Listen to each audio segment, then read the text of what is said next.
I'm Kyleigh Vicoso, and today is World Kindness Day. And kindness to me is being caring to all of those around you and accepting others and loving them for who they are. And I'm Hallman, and I believe kindness is about others.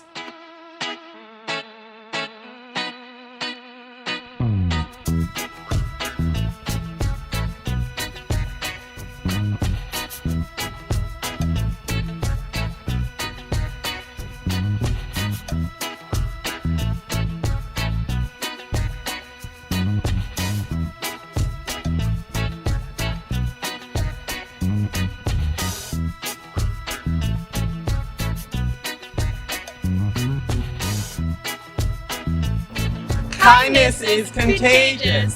Happy World Kindness Day. How full is your bucket for kids? Written by Tom Rath and Mary Reckmeyer. Illustrated by Maury J. Manning. Felix was putting one of the last blocks on his tower when his little sister came in. "I want to build with you," she said. Felix scowled. "Go away, you're too little." I'm big. Stay back. You'll knock it over. I can be very careful. Go play with your baby toys, Anna. Thwack! Grandpa! Grandpa shook his head. "Felix, you just dipped from your sister's bucket.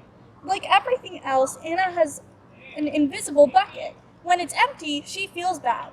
But when it's full, she feels great. Didn't you ever notice your own bucket?" Invisible bucket? Sometimes. Felix couldn't quite tell when his grandfather was joking. But the next morning, when Felix woke up, there it was, a small gray bucket floating above his head. When Felix came down to have breakfast, his mom was in a hurry. "I've got a meeting this morning, and it's almost time to go. Anna, sit still." Felix slipped, and choco wheat scattered across the floor. "Felix!" yelled his mom. "You should have used the stool to reach that." Felix could feel his bucket tip and big invisible drips spill out. Drip! Drip!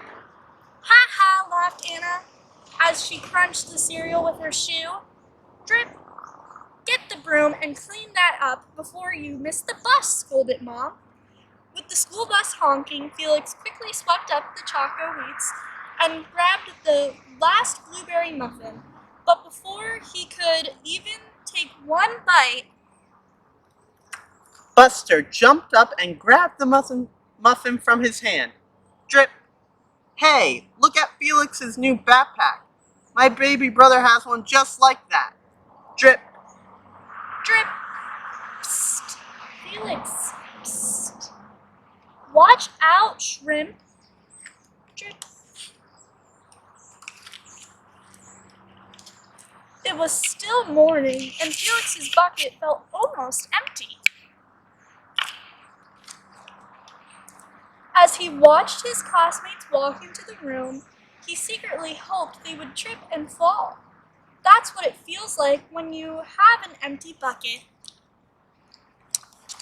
Felix slumped into his seat and waited for something else bad to happen.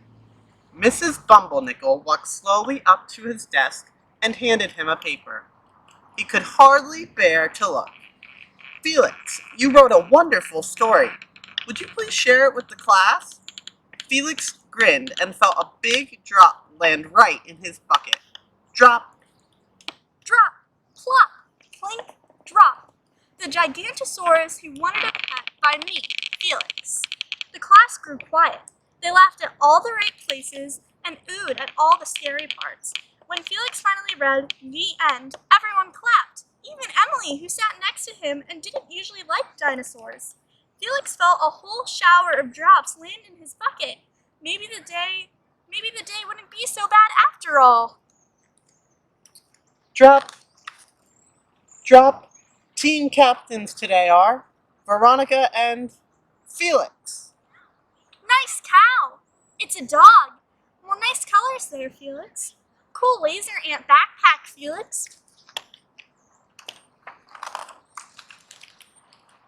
By afternoon, Felix's bucket was nearly full.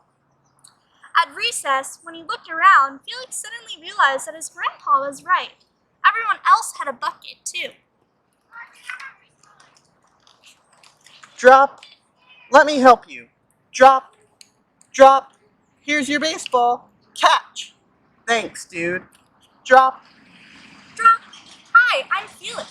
First day? Yes, I'm Amir. Drop. The strange thing was that for every drop he helped put in someone else's bucket, he felt another drop in his own bucket.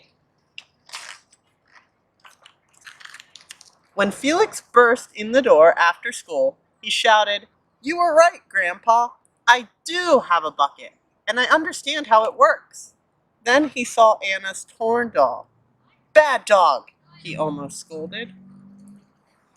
But then he thought, dogs might have invisible buckets too. Your doll will be okay, Anna, he said, Felix. Mom will fix her. Until then, do you want to help me build the tallest building in the world with my blocks? And so they did. And don't forget, kindness is contagious. And if you liked our reading today, feel free to visit your local bookstore or library so that you can fill up somebody else's bucket.